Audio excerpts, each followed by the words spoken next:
المصباح ayé àmọ́lẹ̀ ni màá máa kà fábúrò mi tó fi في wọlé. زجاجة الزجاجة كأنها كوكب دري يوقد من شجرة مباركة زيتونة لا شرقية ولا غربية يكاد زيتها يضيء ولو لم تمسسه النار نور على النور يهدي الله لنوره ما يشاء ويضرب الله الأمثال للناس والله بكل شيء عليم.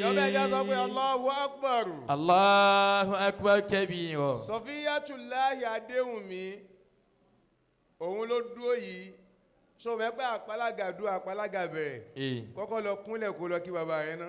Masha Allah. Bàbá rẹ̀ ló yókò yìí ó yá àbó ò dá bàbá rẹ̀ mọ̀ ni kò gbọ́dọ̀ má dá mọ̀. Adéhùnmí ò ní dá bàbá rẹ̀ mọ̀ ọ̀kàrẹ̀ ọmọ ọlá ọkún ọ̀nlẹ́ ọkún. Lọ kí ìyá ọkọ rẹ̀ ilé ọkọ ọmọ láyé ọmọ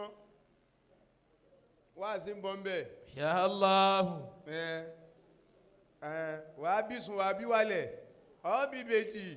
Àmín. Sámi fún. Àmín ya Allah. Bọ̀dá ẹja ṣe báyìí. Sọ̀fíà fẹ́ jókòó sáàyè ẹ̀. Sọ̀fíà Adéhùnmí mi ìfẹ́ kó kọjá ọkọ rẹ̀ 10,000 mo fẹ́ gbà ó fẹ́ jókòó afẹ́ fún ẹ́ sí títí ẹ. Kó lè máa wojú ọkọ ẹ kó máa kẹ́ máa sọ̀rọ̀. Kíjókòó ẹ máa wà bọ́rìn sí wọ nìkan ní inú mọ́tò. Kọ̀kọ́ náà wà níbi kan àfẹ́ kórí bẹ́ẹ̀. Ẹ máa mọ ohun tí